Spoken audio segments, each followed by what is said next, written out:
Oh, hello everybody, and welcome to another Throne of Eldraine draft here on MTG Arena. Before I dive in, I do want to remind you that if you enjoy this video, be sure to hit that thumbs up button. It really does help me out a ton, and I truly appreciate everyone that takes that extra little half second to do so. If you would like to join our community here on YouTube, be sure to hit that subscribe button and click that bell so you don't miss any future videos. Leave a comment in the comment section down below if you have any questions at all.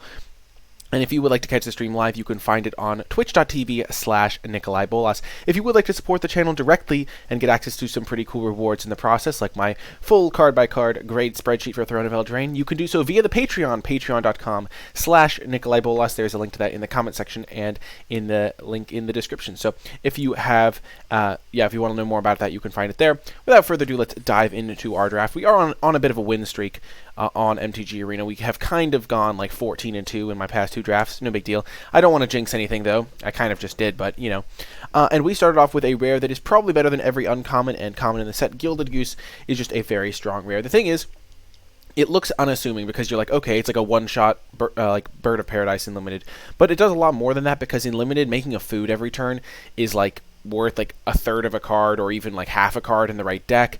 And so making a food, being able to have like a repeatable food engine is just very powerful, and it has mana fixing attached, and it can even like block certain small creatures. So Gilded Goose is just a very nice card, and one that you should probably first pick out of any pack you see it in. This pack does have a like very good uncommon in Sage of Falls. This is one of the better blue uncommons. Burning Yard Trainer is a playable uncommon, like you'll play it in your aggro Knights decks. Inspiring Veteran is one that I'd take a little bit later, but not this early, just because gold cards do go down in value in this set. And then looking at the commons, Rosethorn Acolyte's okay, like it's a solid green common. Fairy Guidemother, if you're super aggressive, is good, but I definitely would take any of these. I think I would take Inspiring Veteran over Guidemother, pack one, pick one, just because I value the power level, raw power, over just the, like this card's okay, but like not an insane card or anything. And then Runaway Together is like an okay common. But I think in this pack it goes Gilded Goose, then Sage, then Inspiring Veteran, then I think I would go with Rosethorn over Burning Yard Trainer, just because Burning Yard Trainer doesn't go in all of your decks. I think then I would go Rosethorn, Burning Yard, and then probably Runaway Together, and then maybe Guidemother. But yeah, easy Gilded Goose here. Oh, it makes little Gilded Goose honking sounds. Okay, and now we can follow it up. There is actually kind of an interesting argument here, because the best cards in the pack are Oathsworn Knight and Bake Into a Pie, and probably the Sage of Falls. Like, those are the three best that immediately jump to my mind. But the debate between Bake Into a Pie and Oathsworn Knight is actually pretty close, and I think I'm actually leaning towards Bake Into a Pie at this point. The thing with Oathsworn Knight is it having to attack is much worse than it looks initially. Like, the card is still good, don't get me wrong. I think it's still a like very good card and better than like almost all the commons. Like Bake Into a Pie is like the best common, and it makes it a close pick. But Oathsworn Knight is still a very good card, because if you cast it on turn 3, it just beats down very hard. But you have to keep in mind that you are going to have to be a heavy black deck to play Oathsworn Knight, because you want to be casting this on turn 3. That's like your best case scenario, so you want to enable that. And then if your opponent plays like a 1/5, or they play a 2/5, or they play like a couple cards, like if they play, like there's a lot of cards that can then make Oathsworn Knight not very good. So if they play like, if they chump block it with a 1/1 and then it's a 3/3, then all of a sudden any 4 toughness creature they have just starts to eat Oathsworn Knight. So I don't know. I think Oathsworn Knight is a little bit worse than it looks, just because always having to attack is quite unfortunate on this type of card, but a lot of flavor there. I think Bake Into a Pie is just a little bit better though. But I think Sage of the Falls is also an interesting consideration, just because it's only one pip. It's not a double pipped card. But I do think Bake Into a Pie is going to end up being the pick here. Green-black food is a really good home for Gilded Goose. Bake Into a Pie is a really good card in that deck. And so I think Bake Into a Pie is the pick here. And now, so in this pack there is Red Cap Melee, which is a very strong uncommon. There's Elite Headhunter, which can fit into a red-black or a mono-black or a mono-red shell. So there's a couple of homes for it, but it's not like an absurd card or anything. It's just like a solid card. Just the activated ability can be a little bit annoying for your opponent, but overall it is kind of a small creature, so you like for the cost, so you don't want to just take it super early and build around it, I don't think. Flutterfox is one of the best white commons, but it doesn't really go with anything else I have going on right now. And then in the commons, there's a lot of black commons. Malevolent Noble and Swordmaster are both pretty good. They're like roughly equal in my opinion. Hey, welcome Fairy Tales 9. There's a Reaper of Night, which is a pretty solid card for like a more grindy deck. I think Red Cap Melee is just high enough upside that it's worth taking, though. It's just the best card in this pack by such a large margin. If you do play against a red deck, it just unbelievably card. And then the sacrificing a land is less relevant than you'd think, so it can fit into a red-green deck, a black-red deck, I still don't know my direction, so I'm just going to take the Red Cat Melee as the highest upside card. After that, I think I would avoid the Flutter Fox because it doesn't pair with these cards very well, and it's not like a huge downgrade from Flutter Fox to like, I might even take Reaper or Tree Folk just because I want to be able to stick to my Gilded Goose or Bacon to a Pie. But I think Red Cat Melee is just enough better that it's worth taking. Read the signals a little bit, read the room. And now, there is a Lock Dragon, which could also be a potential signal towards red. I mean, I'm not going to try and like force green just because I have a Gilded Goose. I'm not going to try and force black because I have one Bacon to a Pie. But there are some options. Like Lock Dragon's the best card in this pack by a not a huge it's the best card in this pack in terms of power level, but it is harder to cast and doesn't necessarily fit with the cards I already have. There's also a Garenbrig Carver and a Forever Young, which are both like cards that I'd like to have access to. Forbidden Fruit could be good as well.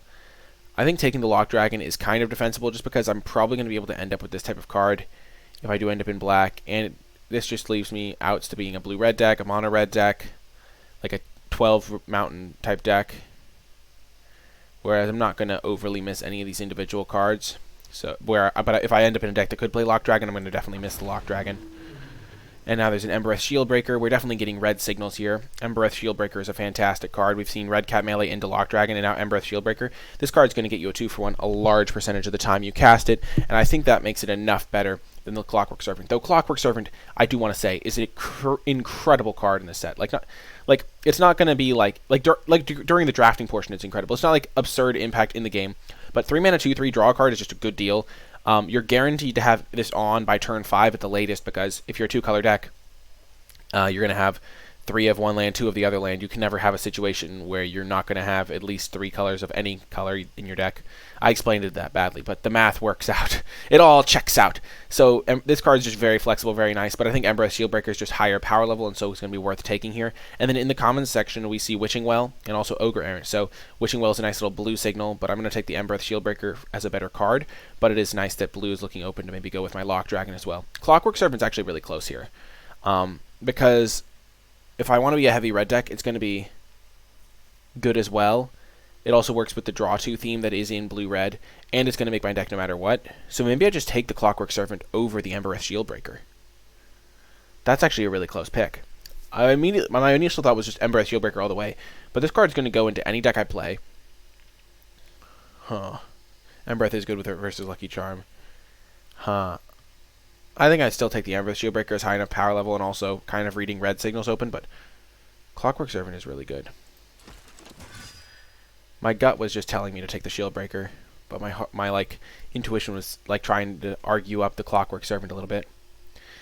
You would go Clockwork since we have a lot of colors, but the thing is we'd already taken just 2 red cards in a row, kind of, so I like just committing to heavy red here. And now we're just going to take an Enchanted Carriage. I think it's kind of close with the 7 Dwarves just because it's relatively early, so we could still just see enough 7 Dwarves. But Enchanted Carriage is just going to make my deck no matter what. It's going to be solid, and it leaves me a little bit more flexible. I could still be like a red-green deck, a red-black deck, or a red-blue deck. 7 Dwarves, I guess, fits into that plan too, but Enchanted Carriage is always going to make my deck, whereas 7 Dwarves isn't going to make my deck unless I get multiples of them. So I like getting the Carriage here.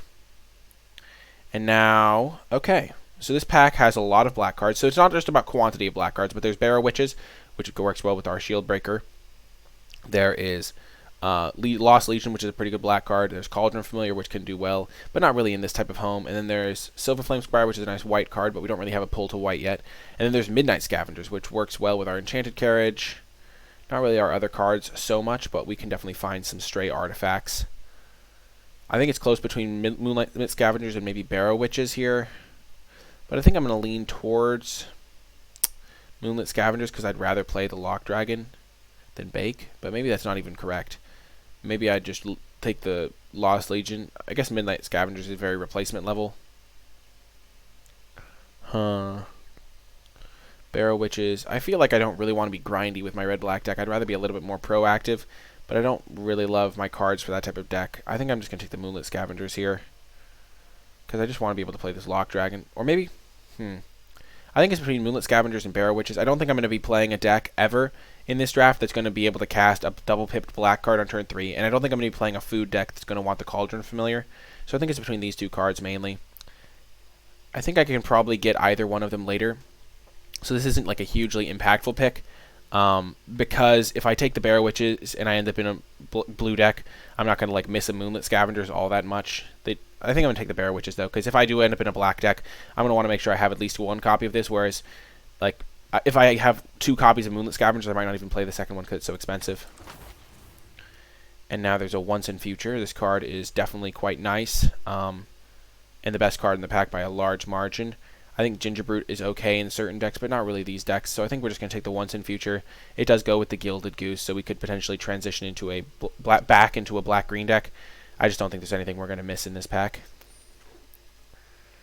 And now Runaway Together came back. That's just the best card in the pack. Phil the Pheasant's a pretty good sideboard card. Prophet of the Peak is definitely playable, but Runaway Together is just a solid card. And now there's a Raging Redcap. Puppet's not playable. Redcap is like sometimes okay. You can get some synergies like Rimrock Knights going. River Turtle's just never something I'm really happy to have. So Redcap's solid. And now Bargain versus... Wow, Tree Folk should not be coming this late. This card is quite nice. 6/5 just matches up really well with the format because there's a lot of small creatures that you need to punch through like Secret Keepers. There's also Bargain, which just is a red card, so I can like play it almost every time here. Works well with the Redcap. So right now I have 2 black cards. I have 2 blue cards.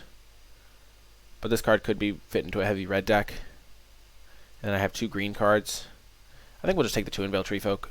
I think it's just a better card. And now Return to Nature could potentially be main deckable. Ogre Errant late. Nice. Okay, last pick Tempting Witch. That's nice. And... well, we opened a very strong black rare. So this card's probably going to be the pick. Probably going to put me towards a black-red deck. Or maybe I can just end up in a black-green deck after all. Bella the Brawl is also a really nice card for this type of deck if I was to go that direction. But I think I'd probably take Redcap Melee number 2 over it. Even though it does get a little bit worse in multiples because you can't just sacrifice all your lands willy-nilly. I think Murderous Rider is just enough better than all the other cards that because I'm considering black, it's just worth taking here. Am I still seeing mill decks in about half my matches? Not really. I don't keep track of that type of thing as much, but I don't feel like I've been seeing an insane amount of mill. But yeah, I'm just going to take the Murderous Rider here. And now Steelclaw Lance is going to solidify me into black-red. This card is such a good payoff for the archetype, and definitely one that I'm really happy to see. There's also Burning Yard Trainer and Rimrock Knight, which are both good cards for the deck, but Steelclaw Lance is going to finally push me towards committing to this color combination. Let's see what we can get rid of here. And I'm glad we took that Barrow Witches. It worked out. So now we kind of have, like, we want to find cheap plays. I don't really think this is a Tempting Witch deck, but we'll just wait and see. There's a Weaselback Redcap, which is a card I like a lot. It's a Knight for Steelclaw Lance. It also can just punch through damage a lot of the time, so that's a very good card for this type of deck. I'm not sure if it'll get Wheel or not. There's also Malevolent Noble, which is a nice option. Improbable Alliance, dang, I didn't think about that. So if I put back in these cards and I take Improbable Alliance, I then have to give up on Barrow Witches, Bacon to Pie, Murderous Rider, and Steelclaw Lance. Yeah, I don't think I'm going to be on the Improbable Alliance train, especially because I didn't see a ton of blue. Pack 1. So I think here, but the pick is between the Redcap and the Malevolent Noble. Or maybe Lost Legion is a card that I can play now that I'm potentially into a heavy black deck because of this Murderous Rider. So I think Redcap versus Noble's close here. I'm inclined to just take Redcap because it is a Knight, and it also just is a card that I'm a big fan of, but it might wheel. Just getting 2 drops is nice as well. This is actually a really close pick. It's closer than it looks. You would pick Legion Orcaz. Interesting. You think Legion is better than both of these cards. I kind of feel like I would rather just get a 2-drop because I already have 3 3-drops. I mean, this is a Knight as well. And this card is a little bit harder to cast. I guess I am going to be heavier black, which makes Weaselback go down a little bit in value. So maybe that's just enough reason to take a Lost Legion. I'm going to just take Malevolent Noble, though. This card's pretty solid.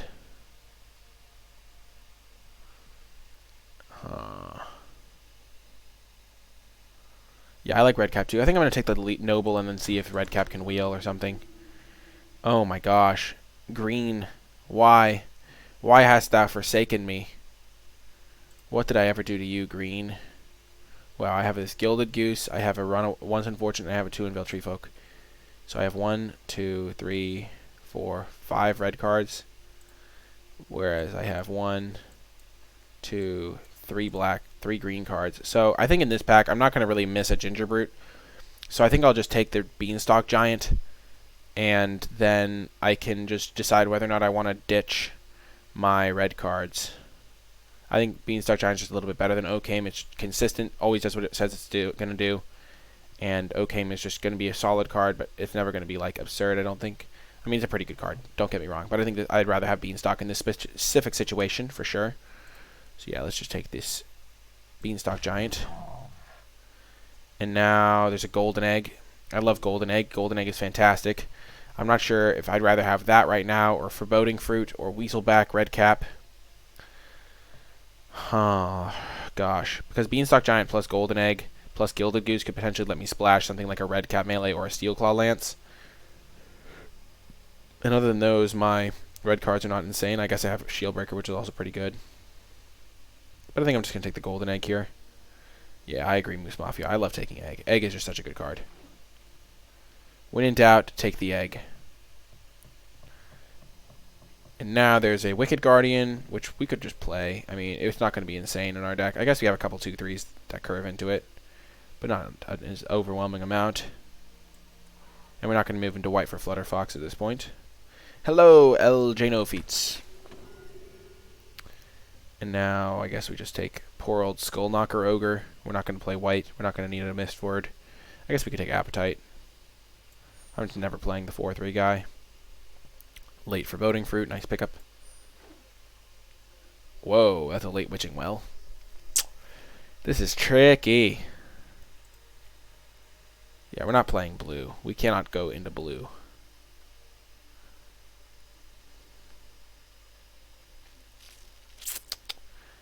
I think we should just take Fell the Pheasant. I guess we'll just take Witching Well because we're not playing any of these cards anyway. We're never playing Thrill in this deck. Like, even if we're a red-black deck, we're not going to play Thrill. I think we'll just take Fell. Maybe there's some small chance we end up playing that. Another 2 in Veltree Folk is a nice addition. And now another Tempting Witch. Our food deck is really coming together, folks. Garenbrig Squire, sure, we might need a 2-drop. That was a late Secret Keeper that makes me sad. I wish those things weren't going around so late.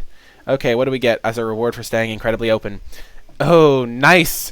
We got a Lucky Clover. Let's see, how many are... We have a Murderous Rider, which is a great combo with it. We have Shieldbreaker, but we're not probably playing that color combination. We have 2 Tree Folks. We have Beanstalk Giant. Yeah, we're just going to Lucky Clover here. We're going to find enough stuff. This is just the 1-game drafts intensify. But this is a nice little payoff for our deck. And now, oh my gosh, we got the Savvy Hunter too? Okay, so.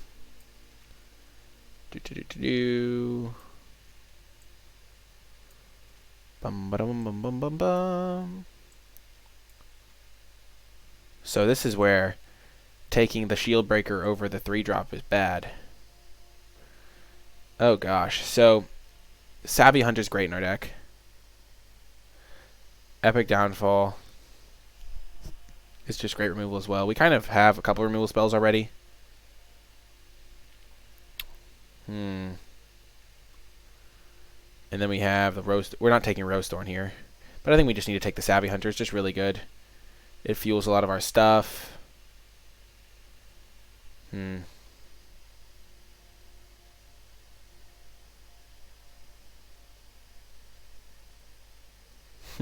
You think the bots are going to let us wheel Savvy, Orcaz?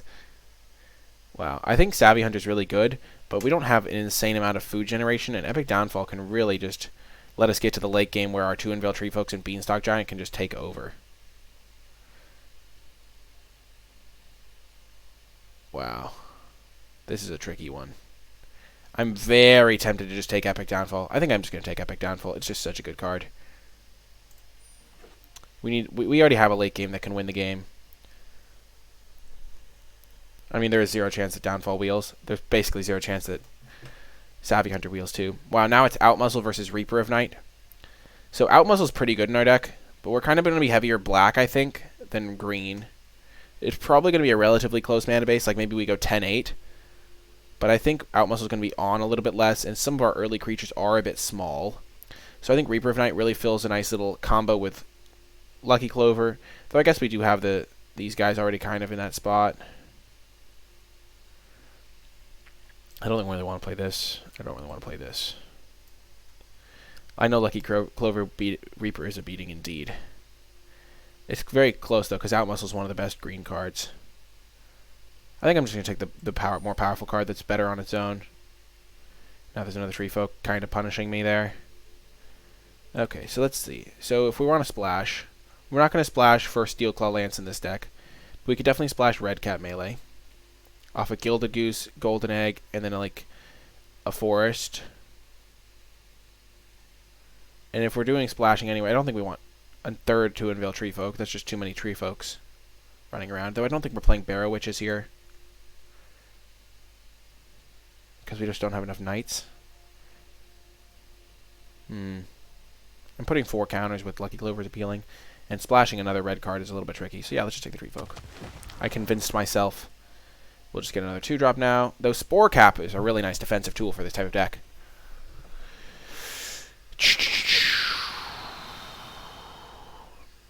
Yeah, I think we'll just take the Malevolent Noble, though. Just get another 2-drop. Early play. Rosethorn Acolyte is the perfect pickup. Not only is it a beating with Lucky Clover, but it's also just a nice little ramp for our guys. Definitely happy to see that. And now Lost Legion over Tempting Witch. We already have 2 Tempting Witches, and Lost Legion in our heavy black deck is going to be great. Come on. Oh my gosh. All the 2 Unveiled Tree Folks. There's a Forever Young. We're just going to take that. We want some diversity, some defense against Mill. There is a Wolf's Quarry. We don't need more expensive cards, though. I guess there's no reason not to take it. Marrowleaf Rider is actually a really good pickup, because it can use our foods as like a little bit of a lure effect in the late game. Gotta take that uncommon now for the building of the collection. We're going to try and run 18 lands in this deck anyway, so we're in pretty good shape. We're just going to take Brimstone because it's the best card. The old Witch's Cottage. We might play a Witch's Cottage. We already had one, but I wasn't really heartbroken not to see Savvy Hunter wheel or cause. If Savvy Hunter was wheeling, I would be more disappointed than happy just because of the state of the arena meta. Like I'm very happy that we have the Epic Downfall over Savvy Hunter because we don't have all that much removal, and we have a lot of late game in the form of these 4 guys. So why does it want me to play 3 mountains? We're going to play 1 mountain, 10 swamps. Maybe we can't splash red. I don't think we want to splash red.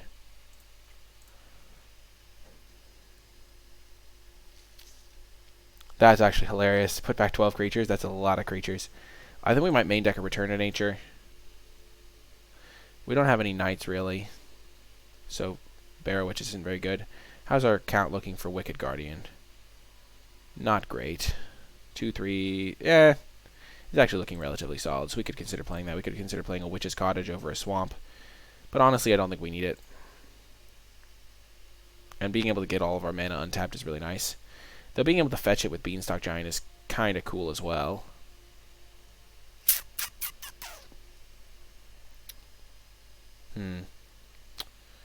So let's look at our curve. Our curve is looking great. I think we do want to main deck the Return to Nature, probably. I don't think we need the Wicked Guardian.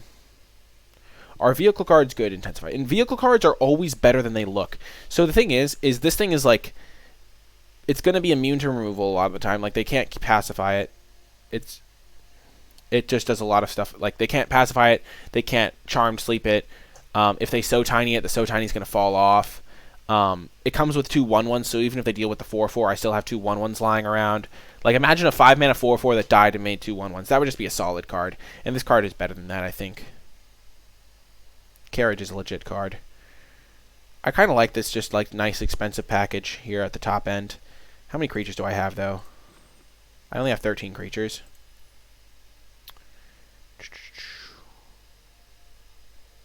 I might cut a Return to Nature, though I kind of like that little flexibility there. Because I have Epic Downfall, Murderous Rider, Bake into a Pie, and that's kind of it for removal. And Outmuscle, so that's 4 removal spells. You think you would cut a Tree Folk? Interesting, interesting. I'm really eyeing this Return to Nature. I'm also eyeing a Tempting Witch.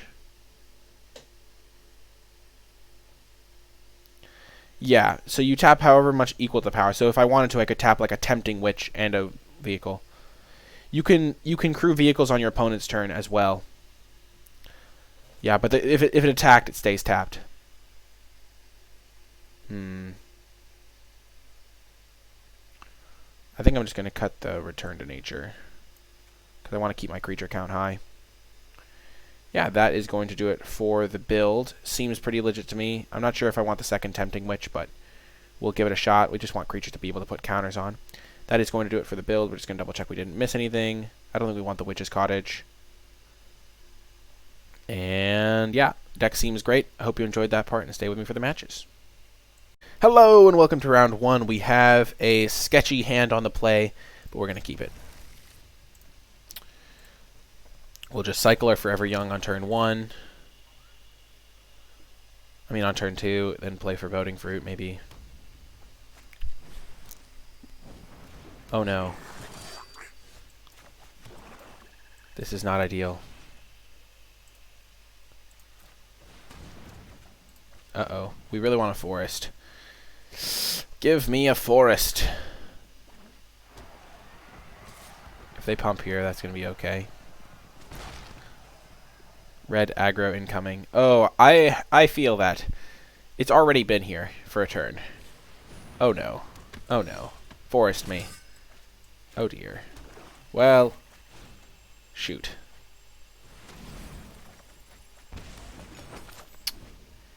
Okay.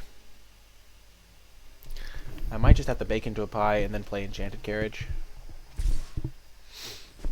At least they're not pumping. Actually, that's bad. It means they have a play. Okay, Brimstone Trebuchet's okay. Okay.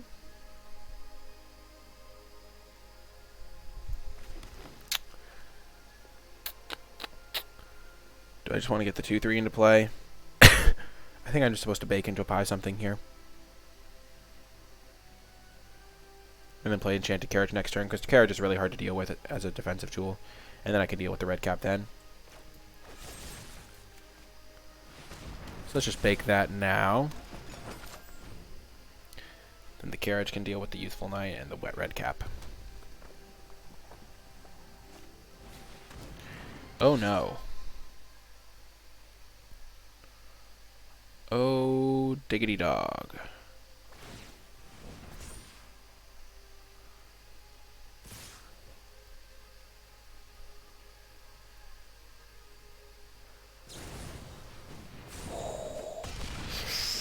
Yikes.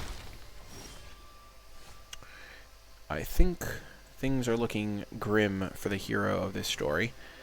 We can Murderous Rider plus Crack of Food.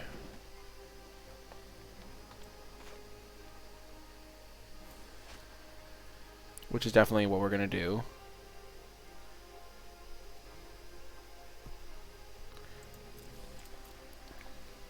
So we'll Murderous Rider this. Play it, then next turn we'll play our 2 guys. Youthful Knight is huge, yes, he is.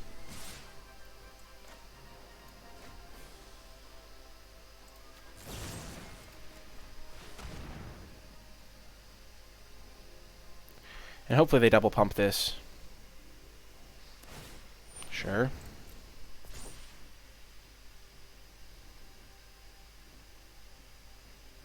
One can only hope.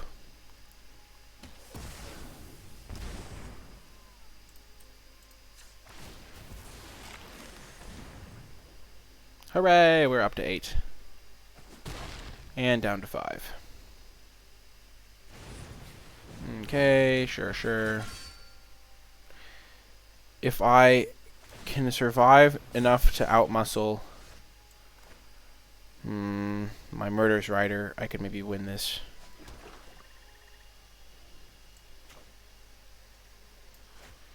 I'm afraid of them just having a removal spell.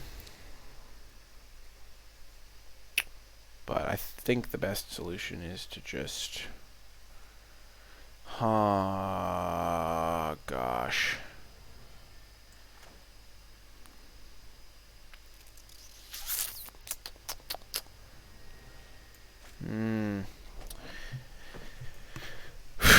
So I can go up to 8. I can block here, take 5.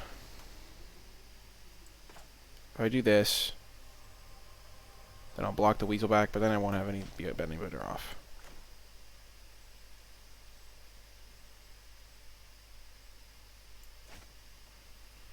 I think I just play carriage.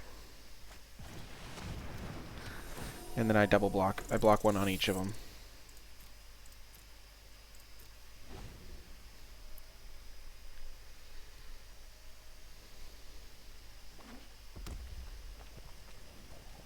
Because if I draw a forest, my Murderous Rider play can stabilize.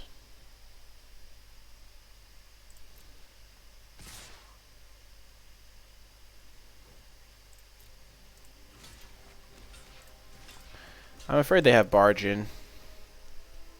But I couldn't beat Barge in no matter what.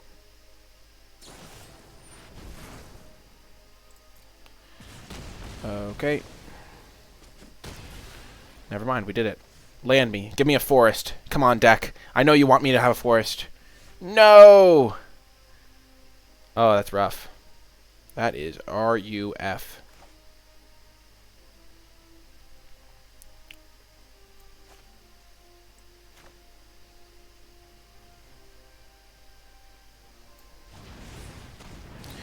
Let's just hope their last card is useless.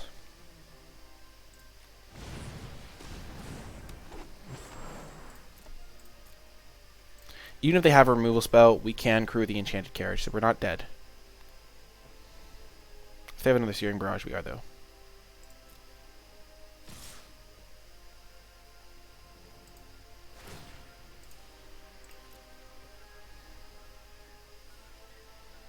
I think this gives us the best chance of winning.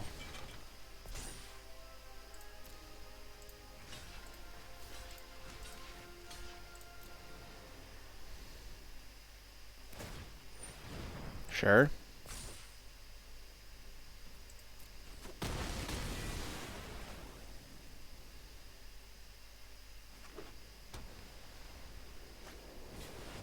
Okay, they have an Enchanted Carriage too now.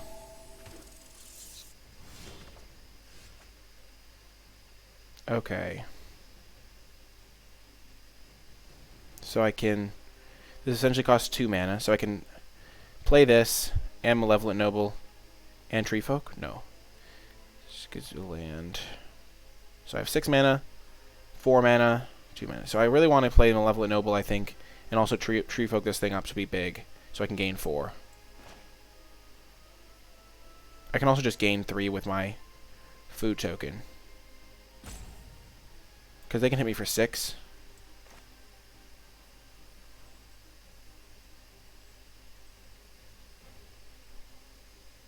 I can, but I'd rather outmuscle an actual creature.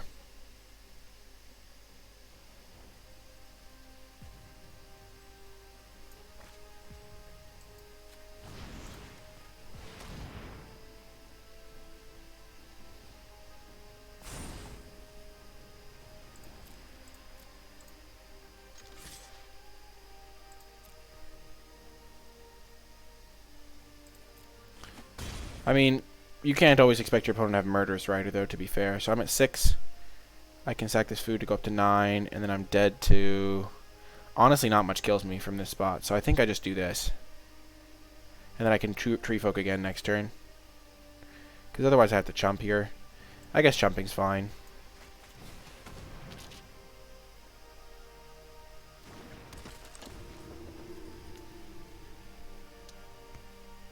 I guess I put myself dead to removal for no real reason. That was bad.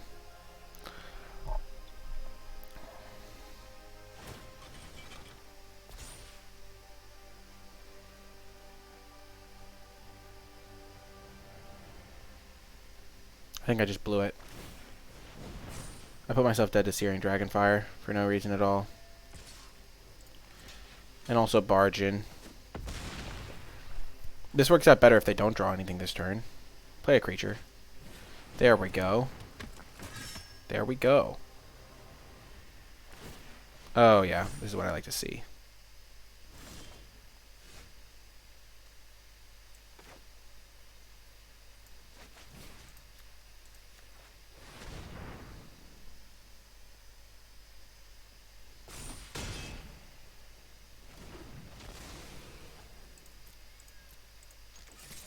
I guess I could have Beanstalk Gianted first there. Yeah, definitely should have Beanstalk Gianted first there. I think they can't win now. My hand is too good.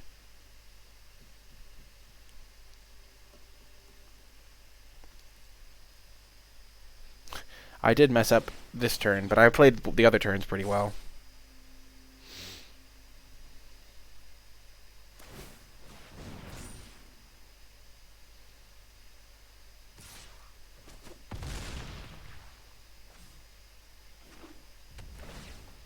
Oh, nice.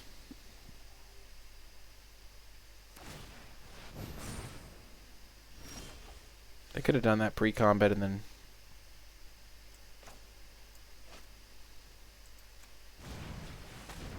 I'm going to get maximum value here.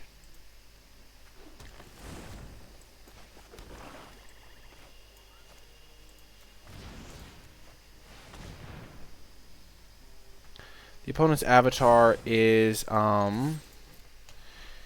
what's his name? The guy, Vannifar.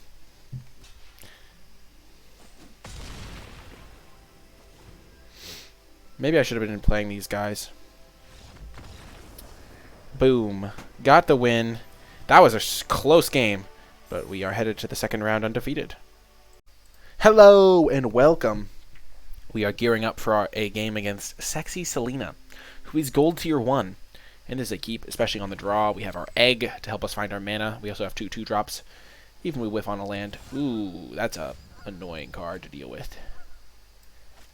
We are going to play our swamps, because if we do draw 3 swamps, we might be tempted to just cast this and make a food.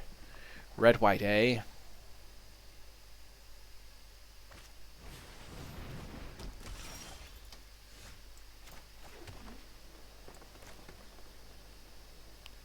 I think we'll play the Malevolent Noble. If we don't hit a land, we can play the egg then. But if we do hit a land, we can just drop a Lost Legion or a Rose Thorn. Oh, Natural Tron, you clever, clever opponent. If they have Silver Flame Squire, it's not the end of the world. Snap, block. Yeah. Not the end of the world. We'd much rather do that now, because now they just can't attack into the Lost Legion.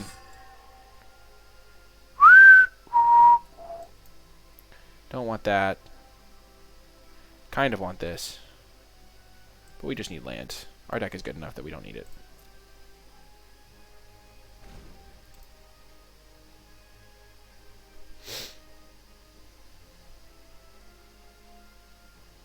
Like we have Foreboding Fruit. We just need to hit our land drop every turn. And if we do that, we're going to be fine. Wandermare.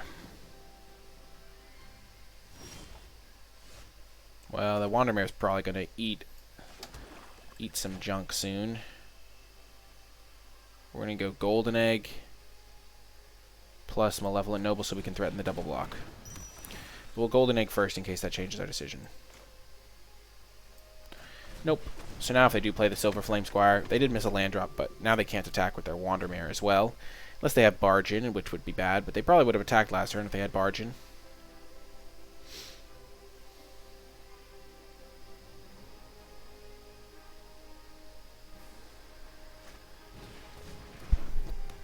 Ah, the Tracker.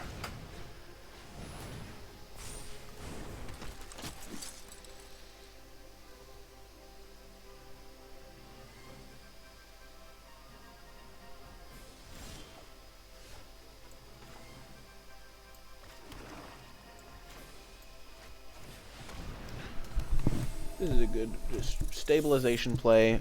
We have more lands in play, which means we have more resources. We're going to be drawing 2 cards.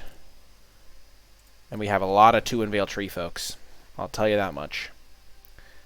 And we have this Bacon to a Pie for if this Wandermare gets scary. I'm scared. I don't know where that meme came from, but I've heard it before. Like the I'm scared. I'm scared of the Wandermare. Today I saw this epic meme where like every time Paul Rudd shows a video clip, he shows the same video clip from this old movie. And it's such a meme. It's like, I don't know. It's funny.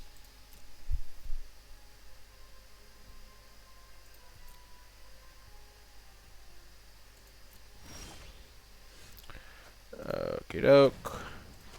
Kick things off with a nice little draw, too. Nice.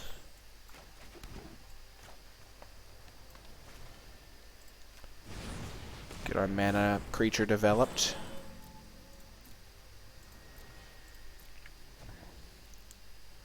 And then we can Toot and Veil up our... what will we Toot and Veil up? Probably our Carriage.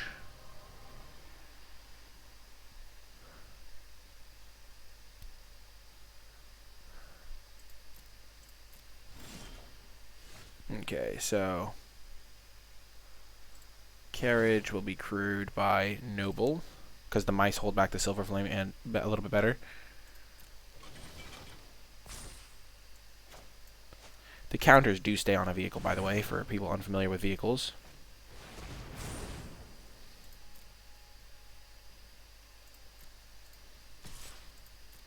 We want to get them low enough so that our Tempting Witch can finish them off.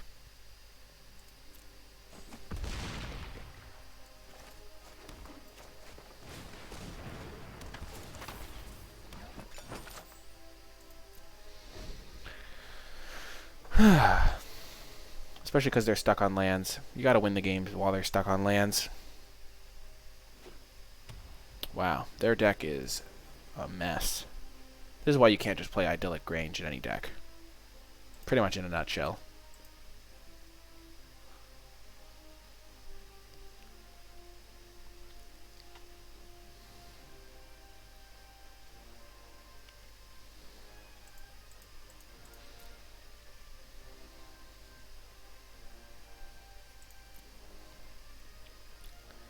Like, now they're just behind a whole nother turn.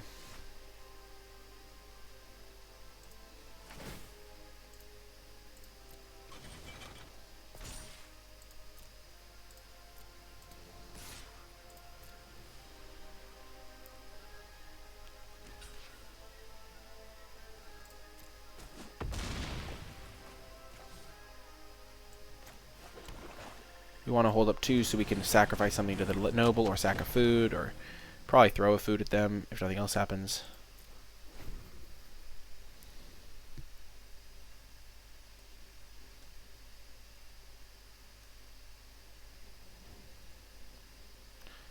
I mean, they probably have a heavy, I don't even, maybe they are like a white-green deck. I don't, maybe they just train wrecked. Everyone train wrecks from time to time.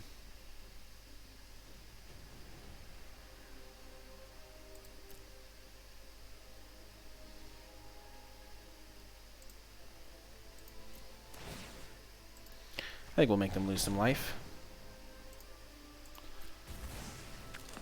Yeah, they could be newer.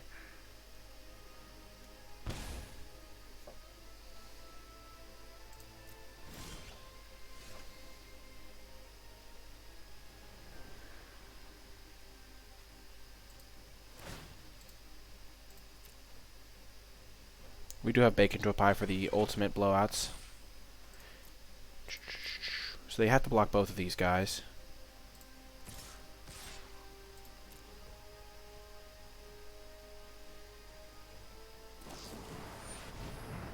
That is messed up.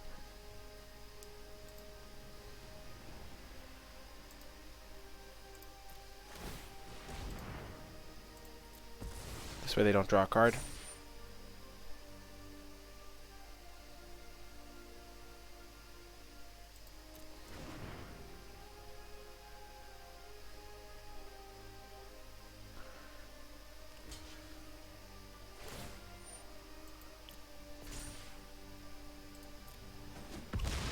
Them not double blocking is a sign of a pretty good play, I think, because if they double block, they get wrecked by my Bake into a Pie. Keep in mind, Bake into a Pie also makes a food, so they're functional too, so we can just Alpha Strike them in a turn or two.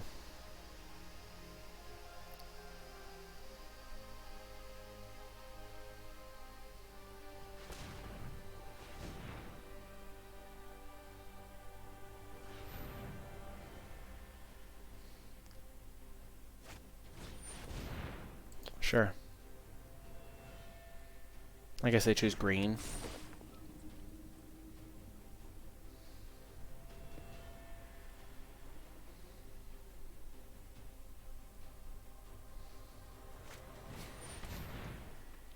Sure.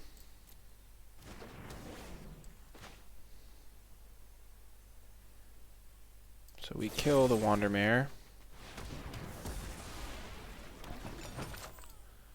We sack a food.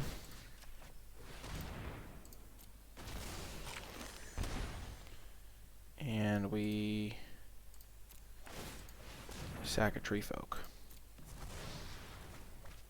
And then we attack all out, except with the Tempting Witch. They're at a functional 5. They can block here and here. They go to 1.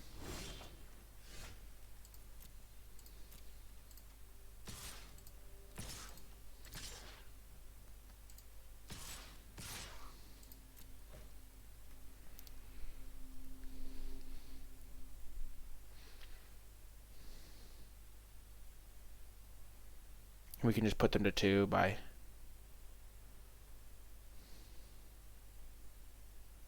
sacrificing a mouse instead, but that gets rid of all their blockers.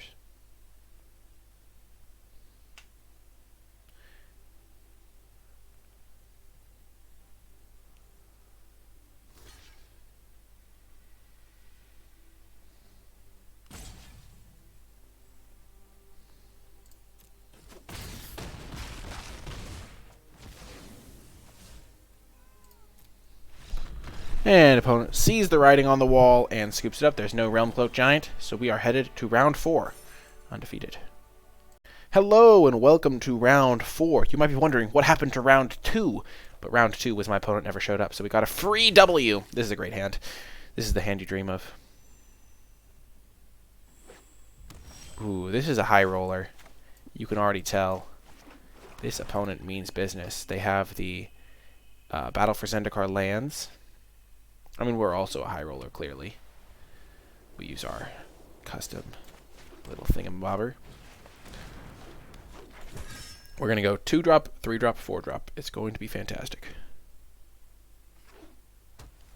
Red, white again.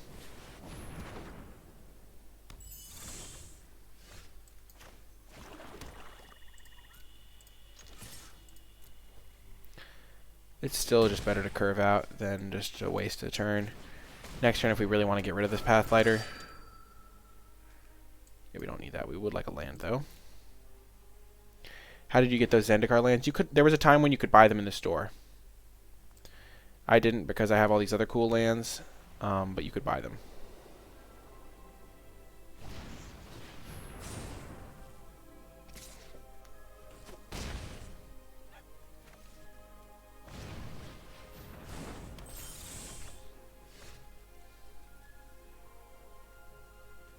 Oh, there's a beating.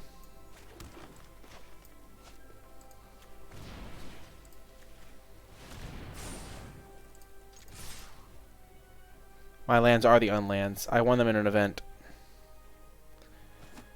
I considered getting the Zendikar lands, but I figured I could just use the unlands, and it's very similar. Though these are my favorite, like some of my favorite lands. It's just the way it works is I wasn't going to spend like 20 bucks on lands because I just didn't really care that much.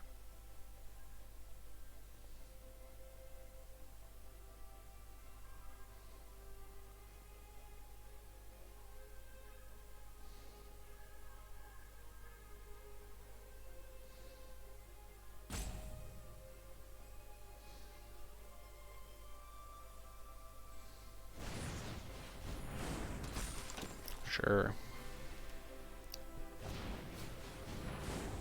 Dang, this is a great mysterious Pathlighter.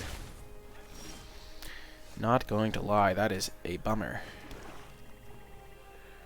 So...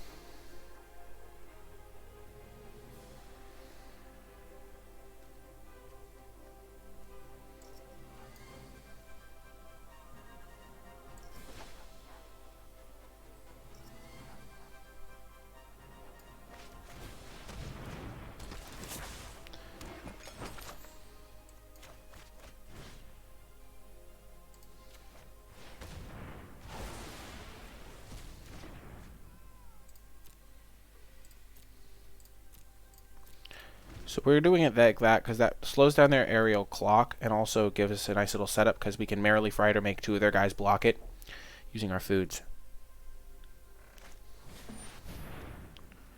Sure.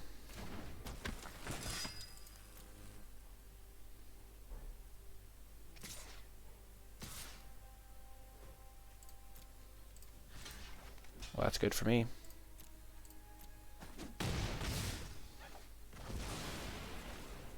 And this works out perfectly.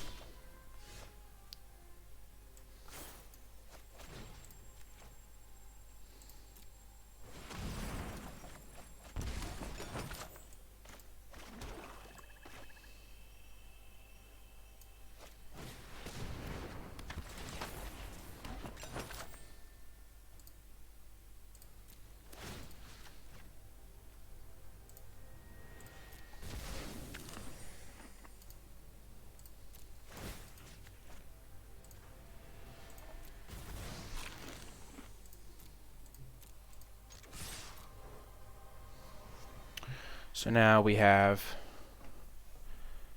they have to double block it. So we kill their 2 guys. Thank you, Eldraine feats.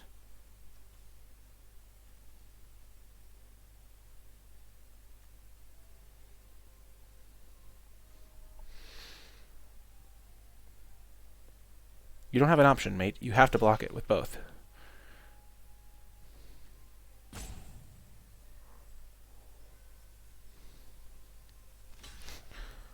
Oh yes, turning food into value. That is the goal.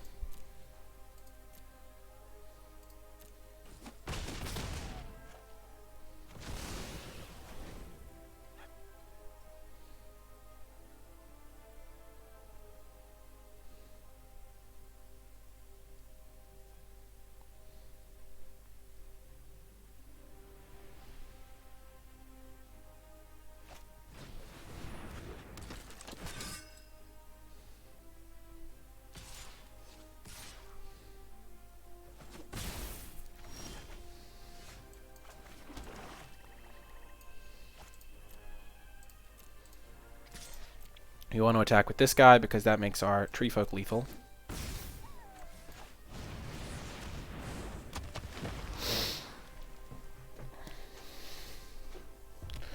Don't Searing Barrage me, bro. Don't do it. You crafty son of a gun. I know you have it. Oh my gosh, you monster. They can still only hit me for 2.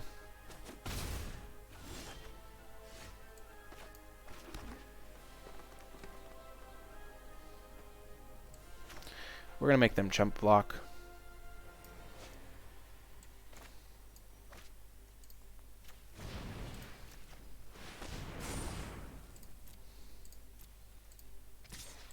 Now they have to chump, or they die to the food.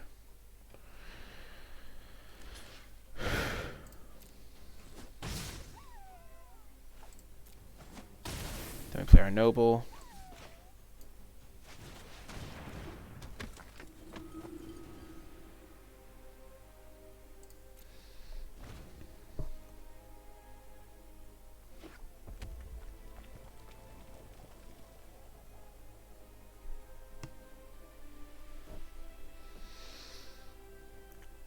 Having this food in play is good because it gives us a lot of flexibility. We can either put them to 3, which would make either of these guys lethal.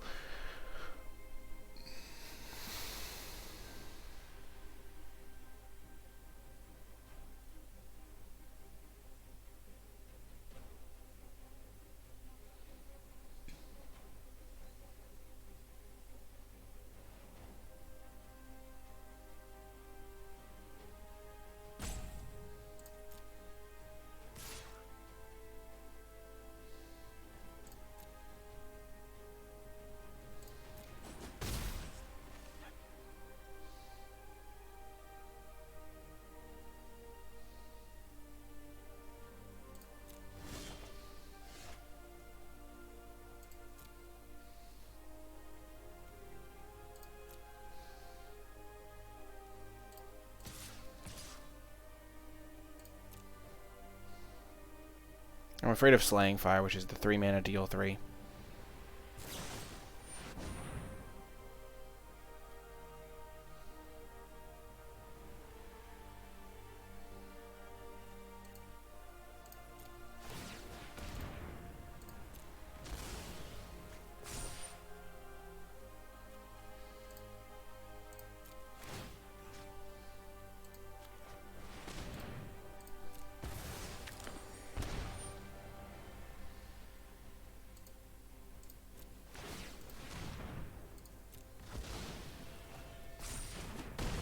Boom. Let's go.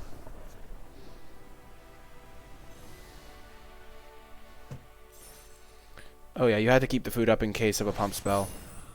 Oh yes, gold 1, hype. And we are on to the next round. To the 5th round. And also hello to Obi-Wan Kenobi. Welcome. ¿Cómo estás, Obi-Wan? Okay. This hand is... yikes. We're going to mulligan. We have only forests. We have 10 swamps, but like... maybe it is keepable. We have a lot of double black cards. Or like a decent number. Out muscle is pretty good in this hand. We're gonna mulligan. Yeah, this hand is much better.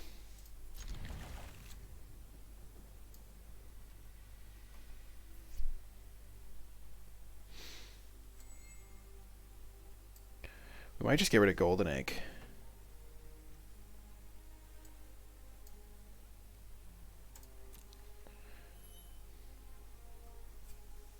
I kind of just like having lands when I have my Tree Folk. Feels bad, man. I only ever lose when they go like turn 1 Innkeeper. Ugh.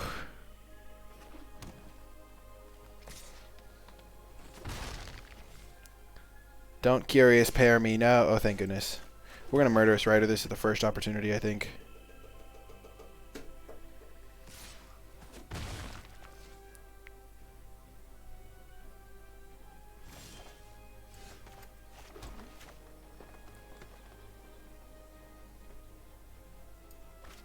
So they missed a land drop. What 3-drop adventure? I mean, there's so many adventure creatures.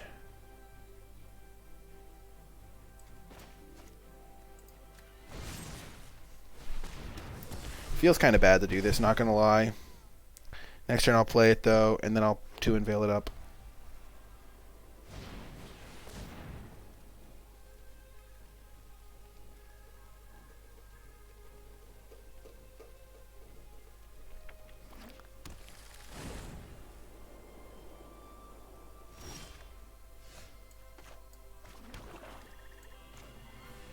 I kind of want to scry.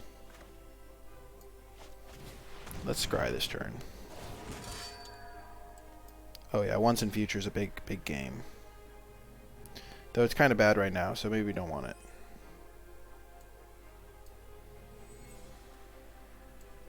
We'll get some use out of it at some point in this game. This game's going to be grindy, I think.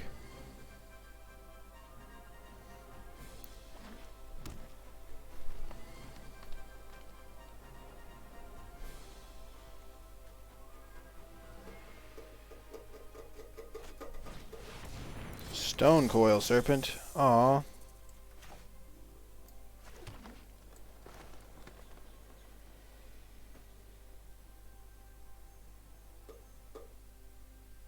Ones and Futures ranked super low on Channel Fireball. Yeah, that's because his Channel Fireball ranking is from like before the set came out.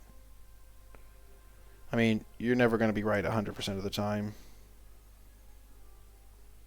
Yeah, we just have to go for the most efficient mana play here.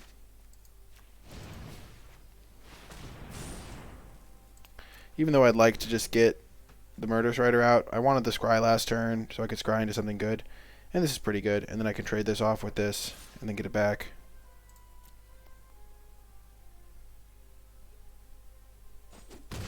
This is going to be a sketchy game, though.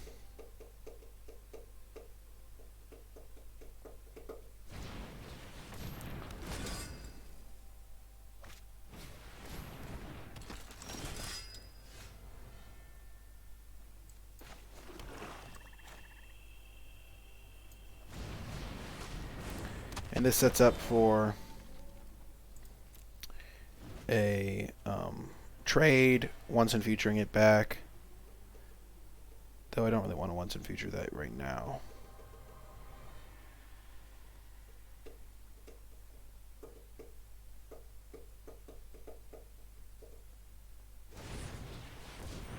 Oh no.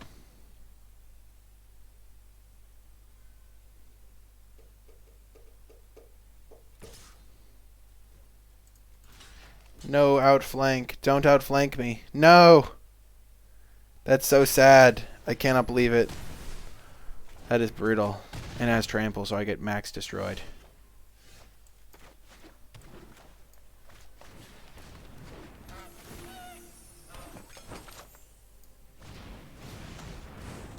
I don't play Constructed much. I play it from time to time, but not a ton. They have a lot of adventure guys over here. I have a lot of foods, though. I've got the old engine running.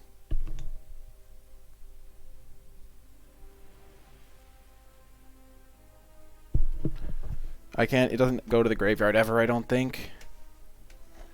Otherwise, I'd get it back. I'm going to look that up.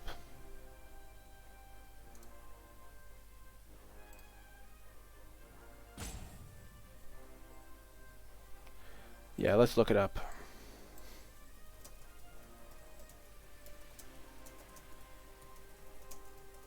Yeah, that's what I was thinking.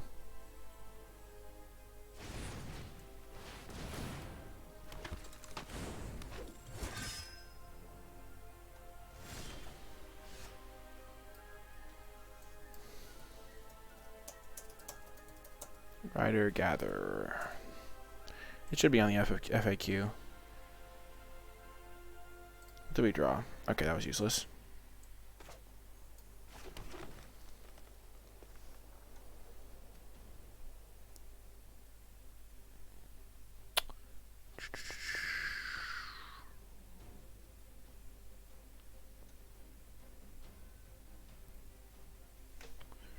All this stuff is about adventure. Gosh darn it.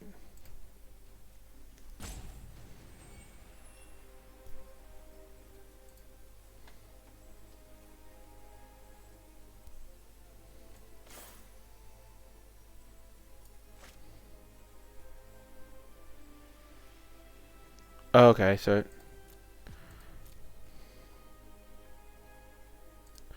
Yeah, we'll just hope for the best. This thing's going to be really irritating.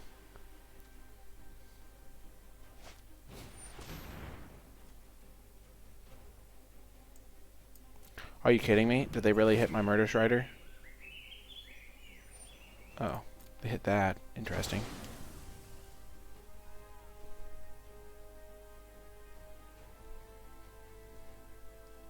I think I'm dead.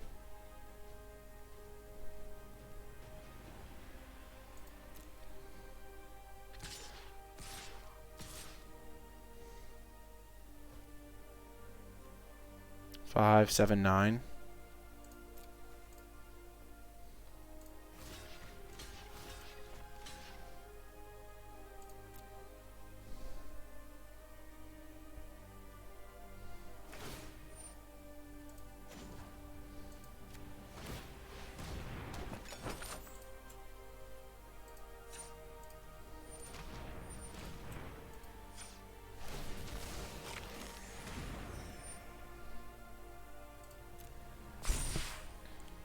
Surprised they didn't attack with everything.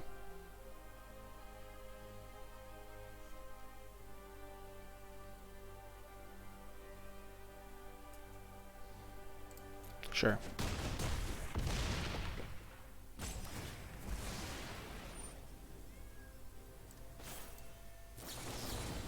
Booyah!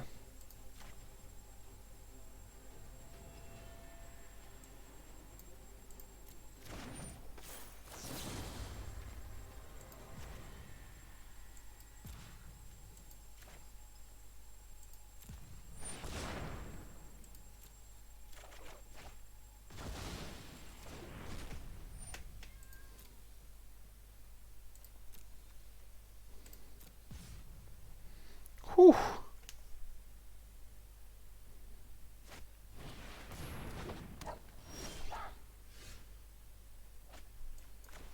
Okay.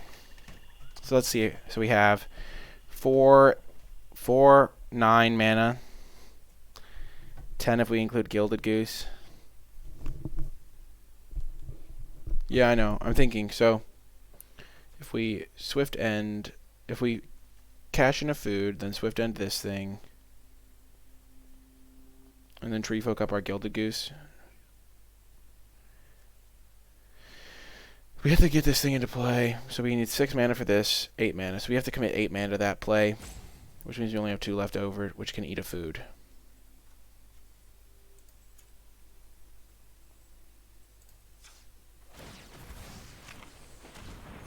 Thanks, Magic.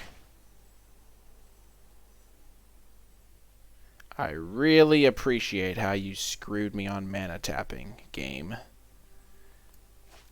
My bad.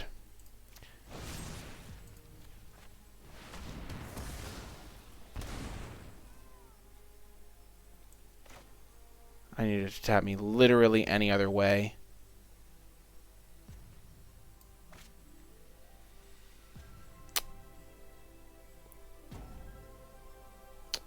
Gosh darn it.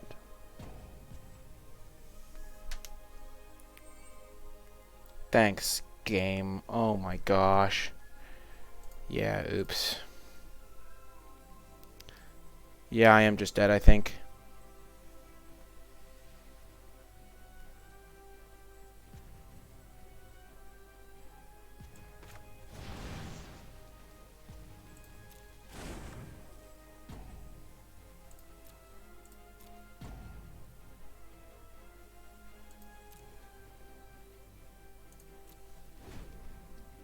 That was dumb. Thanks. MTG Arena just wrecked me. It could have just tapped 1 forest, 1 swamp. I don't know why it would tap 2 swamps.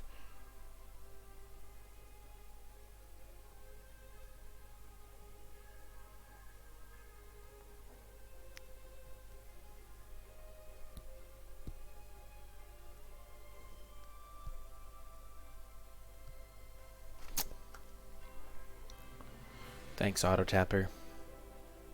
I think I might have been dead anyway. Like, if they just attack with everything and then pump them. Sure.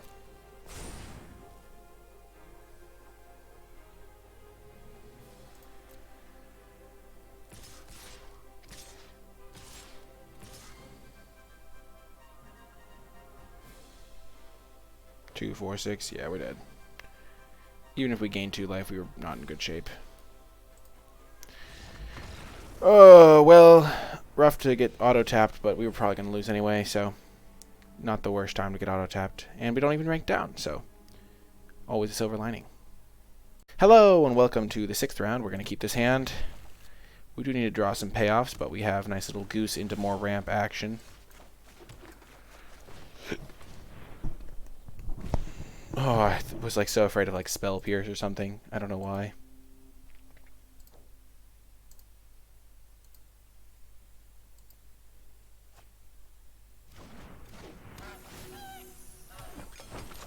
The dream scenario.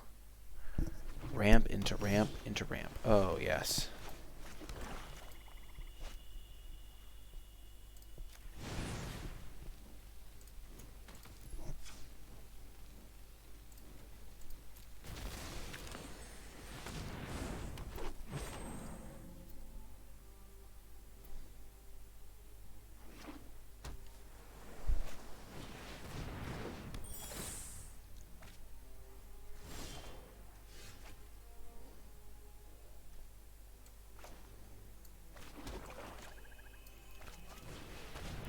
I think making a food is more valuable than attacking for 2 here.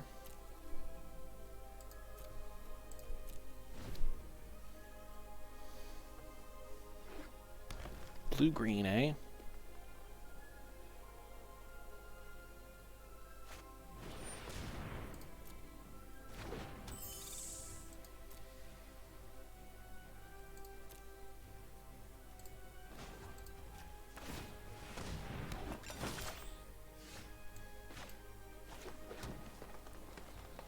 Because Fractal, because getting the Rosethorn Acolyte into play is just more efficient, because then if I draw like an Enchanted Carriage, I can get that down. Huh. Instead of just playing Noble. It's just generally better to get your mana ramp out first.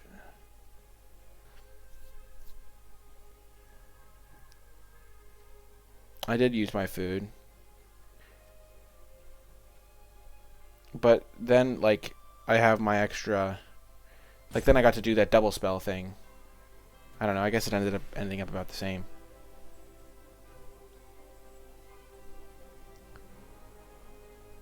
Like, if I had drawn a 4-drop...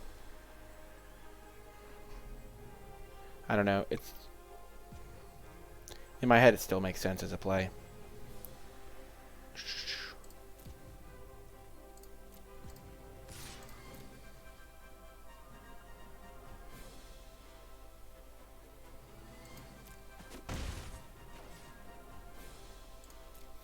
We'll hold up Murderous Rider and making a food.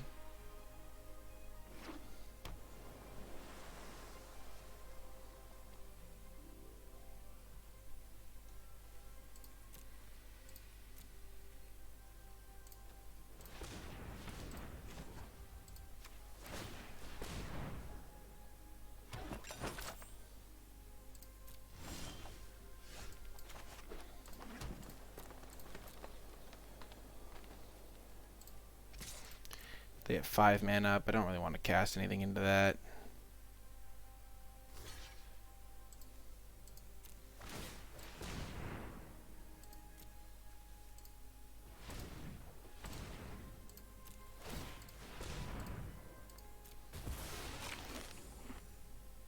It even makes a nice little crunch sound as if he's eating.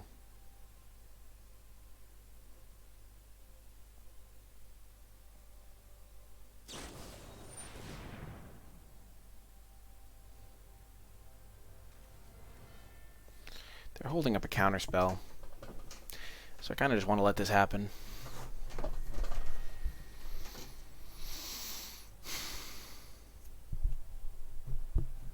But if they do counter my Murderous Rider, I can get it back with Once and Future. Yeah, that's exactly what I was thinking, Fractal.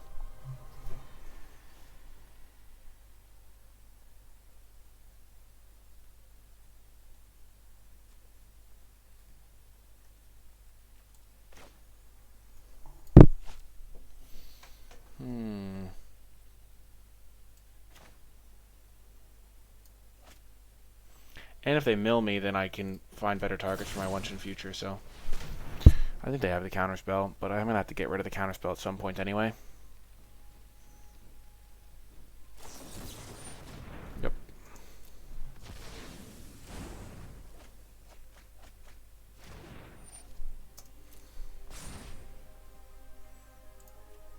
So now I can get back the Murderous Rider and Out Muscle.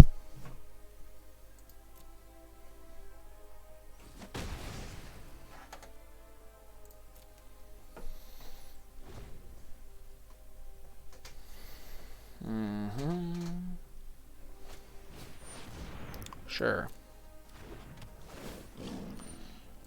So I can kill Prophet of the Peak now.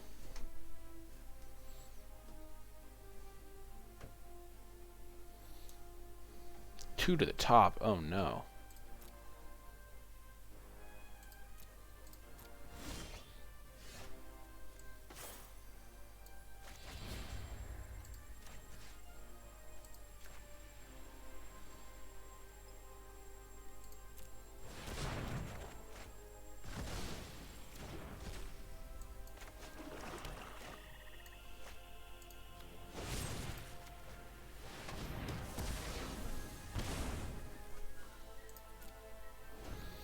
Okay.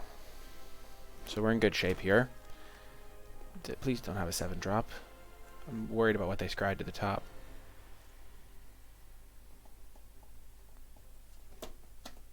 Did they have an Out Muscle?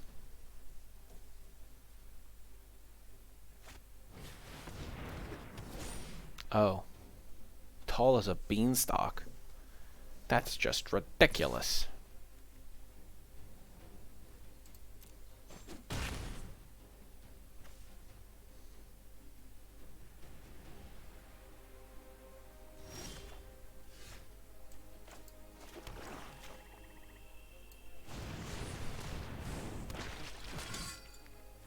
That doesn't even make sense.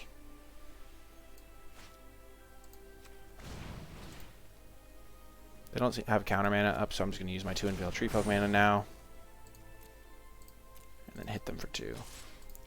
And now Outmuscle is actually legitimately scary. When either combined with my Tree Folk or with my Murderous Rider, hopefully.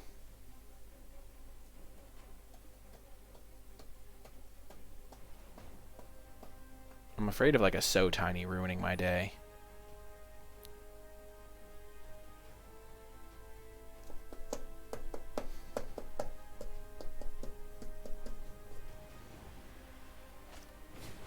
Oh, this is good for me.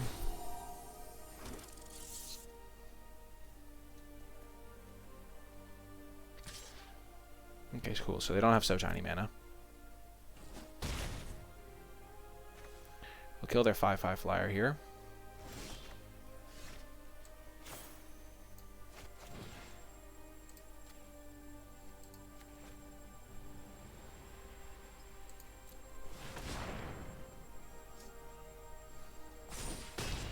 We don't even need Bacon to Pie off the top.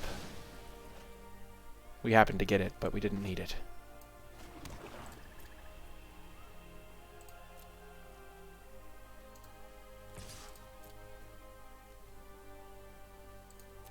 And we can even cast this thanks to this food we have lying around.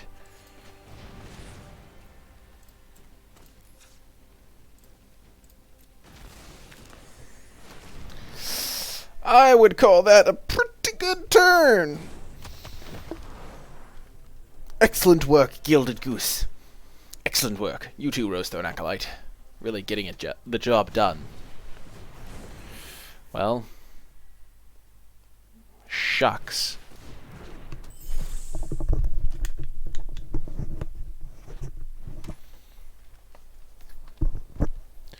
Do your worst. Why do I draw lands when I say trash-talking things? Okay, so we'll just attack with Tree Folk. If they crew that up, we can kill it. Get a free little extra value from killing whatever they chump with, too.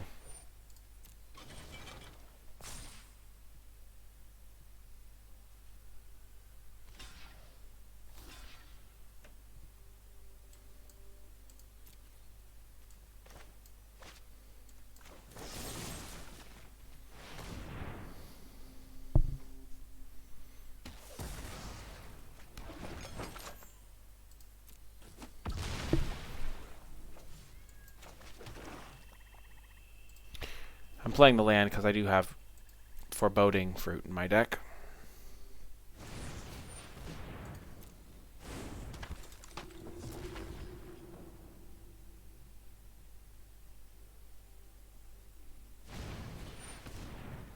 All of the Queens of Ice.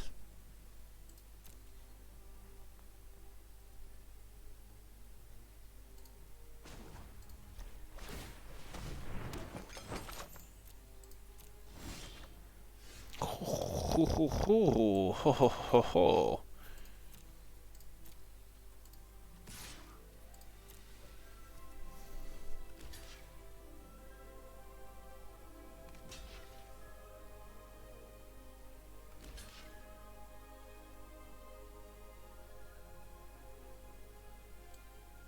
So they have +3/+3.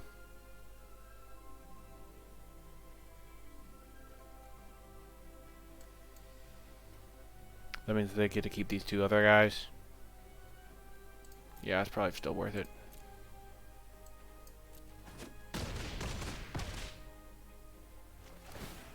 I don't think they did the math on that right then.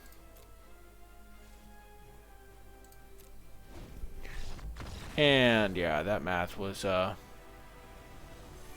little bit of a mess up. It happens to the best of us. But we win the round and we're headed to the next one. Hello and welcome to round 7. We're going to keep this magnificent hand. Marrowleaf Rider +2 Unveiled Tree Folk is such a combo. Like, what an ultimate combo. Oh, Ginger Brute. Oh, GG. Good old Ginger Blue.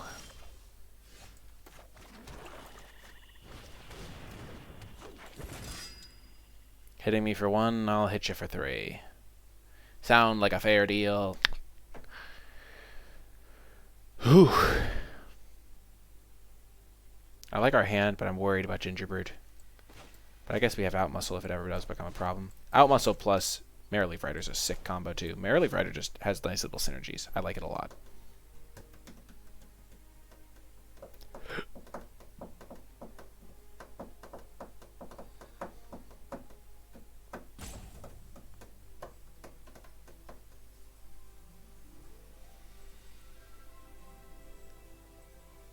I'm ready, opponent. Hit me with your best shot. What 2-drop can you possibly play to compete with my Marrowleaf Rider? Don't play an Edgewalling Keeper, please. I was kidding. You don't need that much food for Marrowleaf Rider to be good. If you have like one food and an Outmuscle, it's like you're going to get 2 creatures killed, which is really good.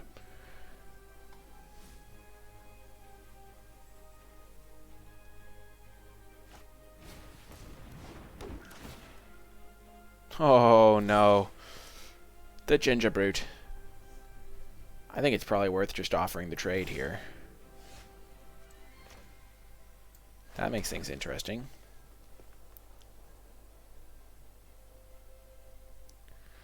Because if I get a forest, which I will, then I can Outmuscle and then Tempting Witch to eat something at a later date.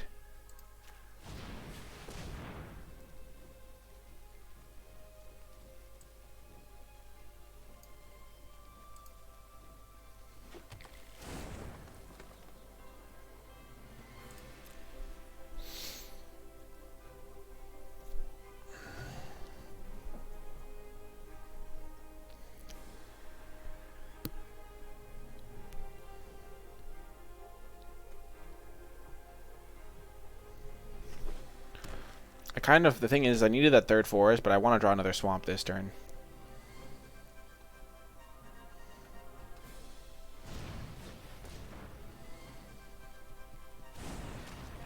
Black mana. Wintermoor, Commander.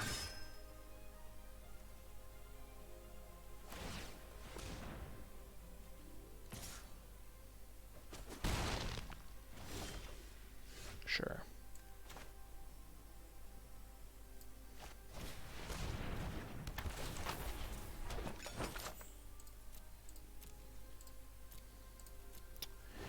Okay. It's a really slow line, but it's a lot of value. Turning this food into essentially a removal spell is quite nice.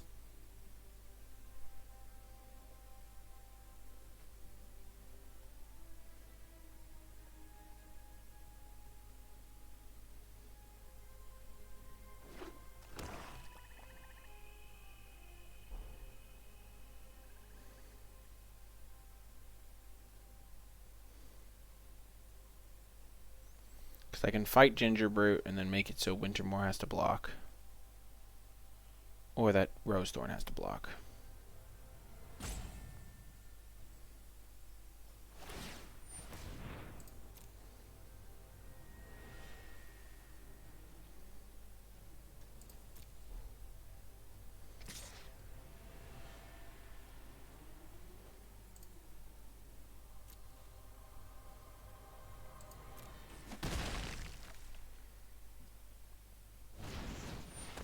Yeah, if only I had a second food.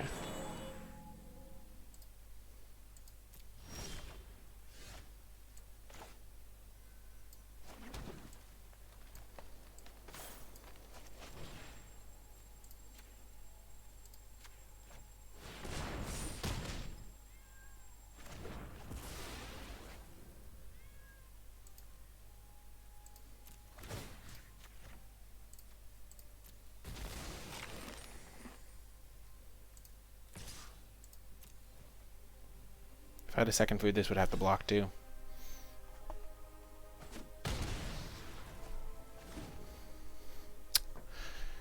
The power.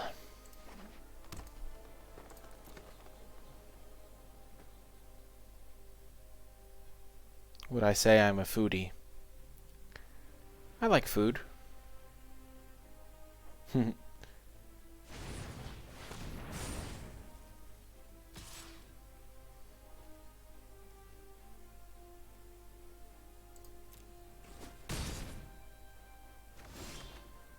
Oh no.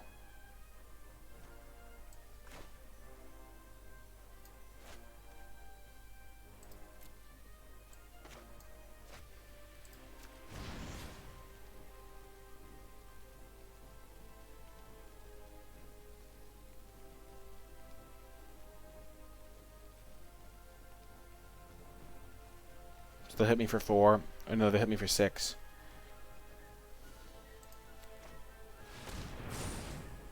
Let's just commit to chump blocking.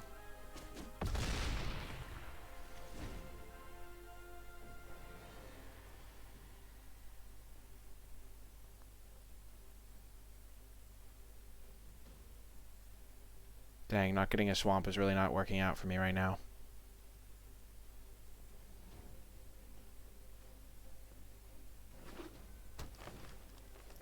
Epic Downfall's going to be nice, though.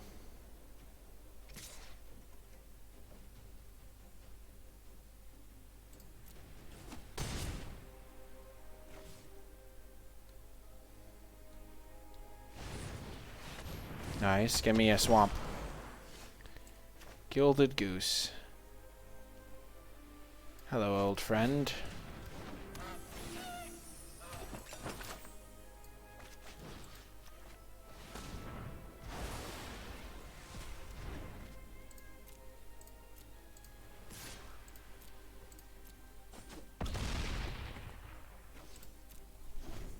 I need to keep this double black so I can bake this into a pie if he goes for the equip.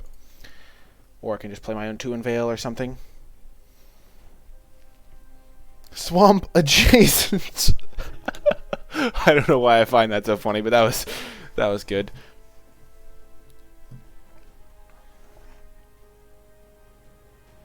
Don't kill my Gilded Goose.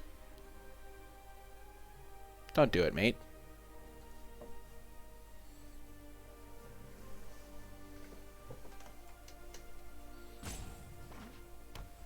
Okay, that's a good sign for me.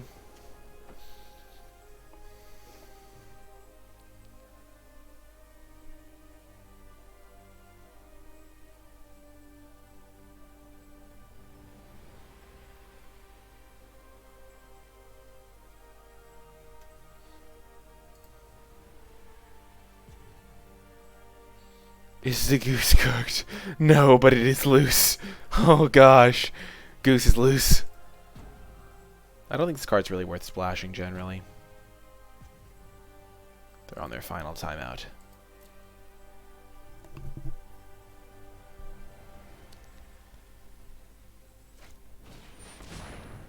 Oh, that is messed up.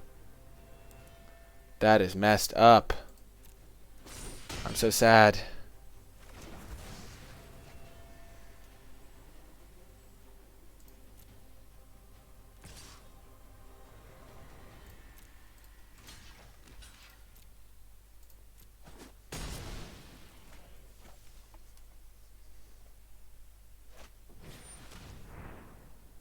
No, you monster!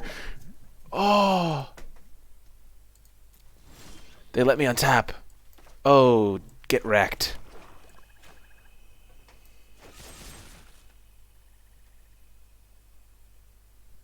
Oh, no, they didn't have the mana to use it. Okay, that makes sense.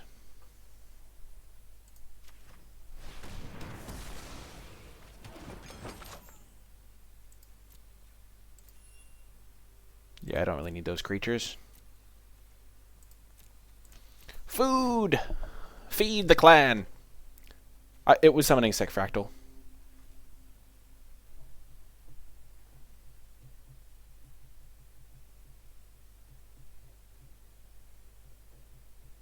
It was definitely summoning Sick. Because otherwise I would have been able to use it for mana. Oh yeah! Beanstalk! And Tyrion Vale. And Beanstalk. 2 and Vale. Beanstalk. 2 and Vale. Heck yeah. We've got our 2 massive creatures.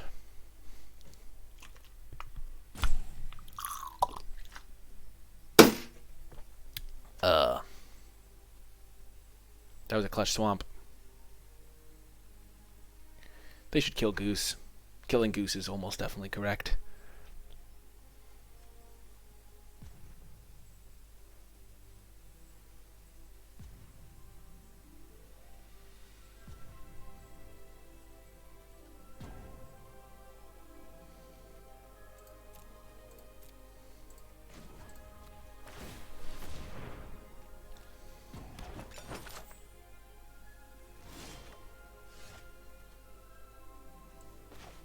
No need to waste a food.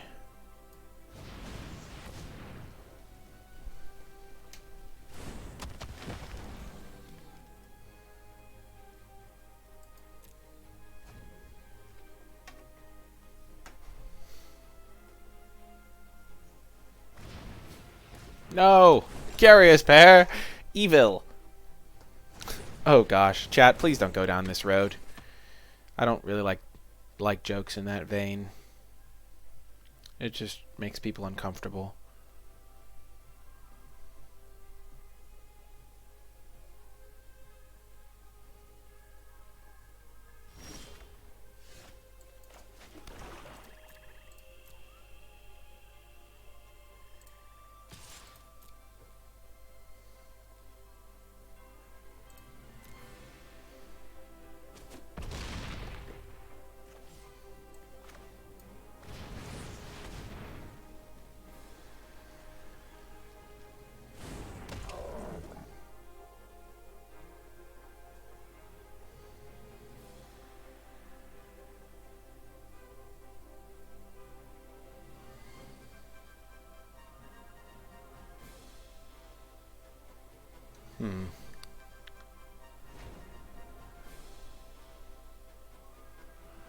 Okay, yeah. We get the win, and we are headed to the final round. I hope you stay with me for the finals and see what happens. Welcome to the final round. We have a sketchy hand that is going to probably be a mulligan. Oh, man. If one of these was a forest, this hand would be legit. We only have 8 forests in the deck. Yeah. This hand is far superior. Obviously getting rid of a 2-Unveil Tree Folk.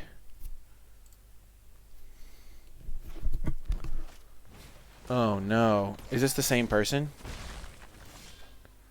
I'm having a strange sense of deja vu, chat. The strangest. Oh no. Did you hear that evil little laugh it gave? This is wrong. Oh yes, never mind. That was the perfect draw. Shut him down, malevolent noble. We don't allow for that kind of antics. Hold the door. The gingerbird's trying to escape.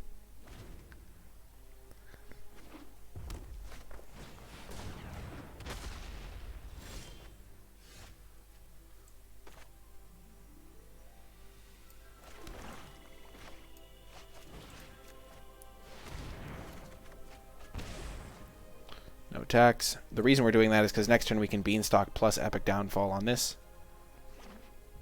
Or we can Epic Downfall that. I'm beginning to think that that's a better play.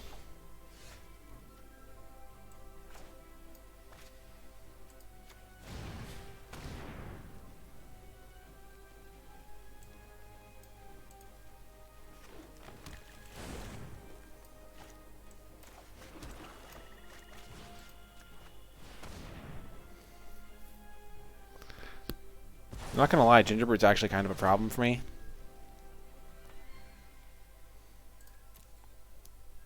Like, I'll be able to race it, I think.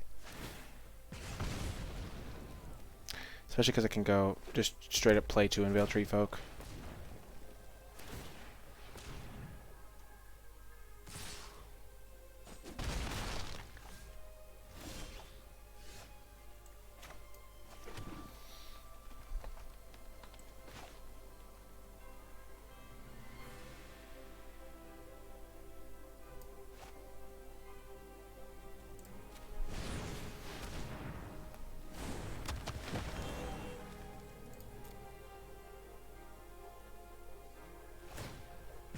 Yep.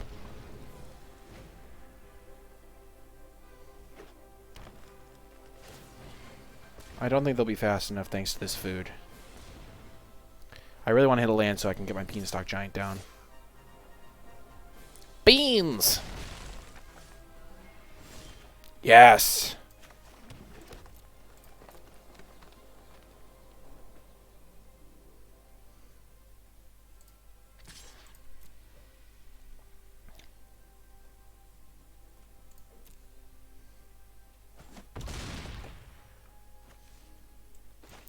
I don't think we can beat red, red, red, deal 3 right now. I mean, if they attack aggressively this turn, we can kill them.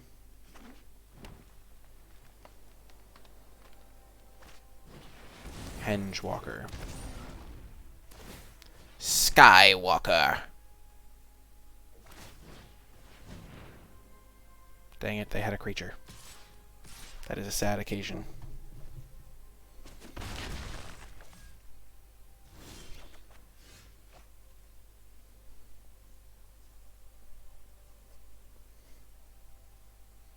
Okay, so we're going to go to 5, then we're going to go up to 8. Yeah, we definitely have this.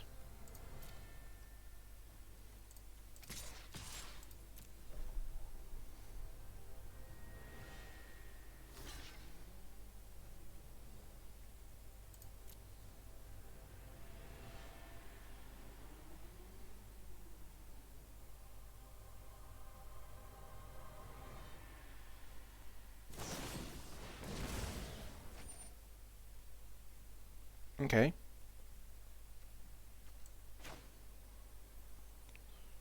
So we go to 3.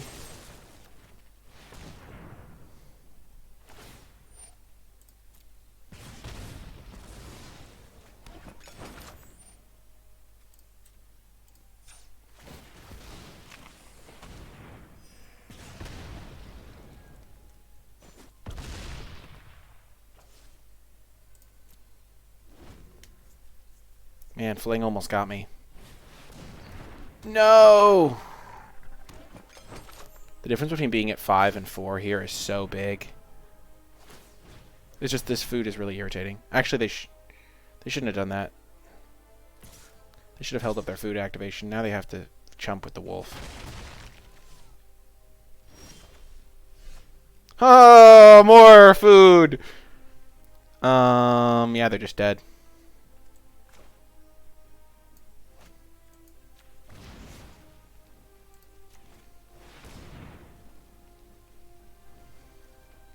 Boom! Yes, let's go. That was a sweet win. And also the drafting portion was just super interesting. Because, like, we waffled around a lot. We started off green, and then we moved towards, like, red-black. And then we thought we were going to be red-black, and then we moved back into green. And what a draft. What a performance. And we have gotten the full 7 wins. If you did make it all the way till the end of this YouTube video, in the comment section down below, leave a hashtag clutch food, because food was clutch the entire time. So clutch food in the comment section down below. Remember to hit that thumbs up button, subscribe to the channel to join our community, and click that bell so you don't miss any future videos. Remember to check out the Twitch stream so you can catch the action live, twitch.tv/NicolaiBolas. And just a little bit of a heads up, if you do have Amazon Prime, it can become Twitch Prime. You just have to link the account. It takes like 2 minutes, or probably less than that. It's just two clicks or something, and then you can subscribe to the channel for free over on Twitch. So if you already have Amazon Prime, you might as well support the channel over on twitch.tv. Even if you're just watching on YouTube and you can never catch the stream, it's just free value sitting there. Another way to support the stream, the channel directly, is via the Patreon, patreon.com/NicolaiBolas. You get access to tons of cool rewards, including, if you support at the $10 per month level, being put in the credits. There are every levels. There's anything from $1 to any amount, really. But whew. Thank you, Moose Mafia.